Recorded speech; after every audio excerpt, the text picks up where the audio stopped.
মাসিকের ২০ দিন পর থেকে এমন ৩টি কাজ করা থেকে বিরত থাকতে হবে যা আপনার সফল গর্ভরোপণের ক্ষেত্রে গুরুত্বপূর্ণ ভূমিকা পালন করবে। আপনি যদি গর্ভধারণের জন্য প্ল্যান করে থাকেন বা গর্ভধারণের চেষ্টা করছেন, তাহলে এটি জানাটা আপনার জন্য ভীষণ জরুরি। অনেক দম্পতি আছেন যারা মাসিকের পর থেকেই বিভিন্ন সময়ে মিলন করেন এবং পরবর্তীতে মাসিক আসার আগ পর্যন্ত মিলন চালু রাখেন। এতেও গর্ভধারণ হয় না এবং মাসিক হয়ে যায়। এর কারণ হলো মাসিকের পরে ইচ্ছে মতো যে কোনো দিনে মিলন করলেই গর্ভধারণ হবে না। গর্ভধারণের নির্দিষ্ট কিছু উর্বর দিন রয়েছে। এই ফার্টাইল বা উর্বর দিনগুলোর পরে মিলন করলে সফল গর্ভধারণ হলেও তা অনেক সময় নষ্ট হয়ে যায়। গর্ভধারণের জন্য মিলন কবে করতে হবে, কোন দিনগুলোর পরে মিলন করা গর্ভধারণের জন্য নিরাপদ হবে না, গর্ভরোপণ রক্তপাত কেমন ধরনের হয়ে থাকে, এই বিষয়গুলোই অনেকের জানা থাকে না। আজকে আমরা এগুলোর সাথে সাথে 3টি সাবধানতা নিয়ে আলোচনা করব, যেগুলো সফল গর্ভরোপণের জন্য ভুলেও করা যাবে না। জানতে হলে মাম্মি কেয়ারের সাথেই থাকুন। প্রথমে আমরা মাসিকের 20তম দিন কিভাবে বের করবেন জানব।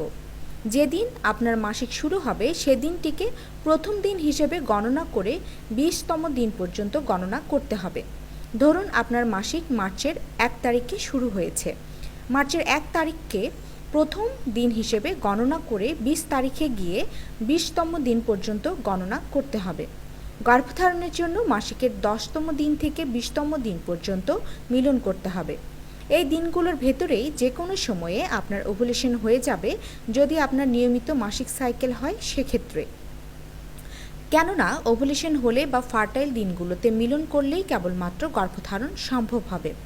ওভুলেশনের পরে গর্ভরোপণের প্রসেস চলে, অর্থাৎ ভ্রূণ বা বাচ্চাটি জরায়ুর গায়ে গিয়ে রোপিত হয়। একে গর্ভরোপণ বলে। গর্ভরোপণের এই কাজ সফলভাবে হলেই গর্ভধারণের মূল প্রক্রিয়া শরীরে শুরু হয়ে যায়, যা আপনি গর্ভধারণের শারীরিক লক্ষণগুলোর মাধ্যমে এবং মাসিক মিসের পরে কিট টেস্ট করে বুঝতে পারবেন। এ কারণেই মাসিকের 10তম দিন থেকে 20তম দিন পর্যন্ত একদিন পরপর মিলন করবেন। এটি আপনার গর্ভধারণের জন্য উপযুক্ত সময় হিসেবে ধরা হয়। মাসিকের 20তম দিনের পর থেকে আর মিলন করবেন না, কারণ এই সময়ে আপনার গর্ভে বাচ্চা রূপিত হয়, যা খুবই সেন্সিটিভ একটি সময়। এ সময়ে মিলনের ফলে পেটে যে ঝাঁকুনি বা চাপের সৃষ্টি হয় তাতে গর্ভরোপণ নষ্ট হয়ে যাওয়ার সম্ভাবনা থাকে। তাই মাসিকের 20তম দিনের পর থেকে মাসিক মিস পর্যন্ত এই কাজটি ভুলেও করবেন না। গর্ভধারণ হয়ে গেলেও প্রথম 3 মাস পর্যন্ত মিলনের ব্যাপারে সতর্ক থাকবেন, যাতে পেটে বেশি চাপ বা ঝাঁকুনি না লাগে।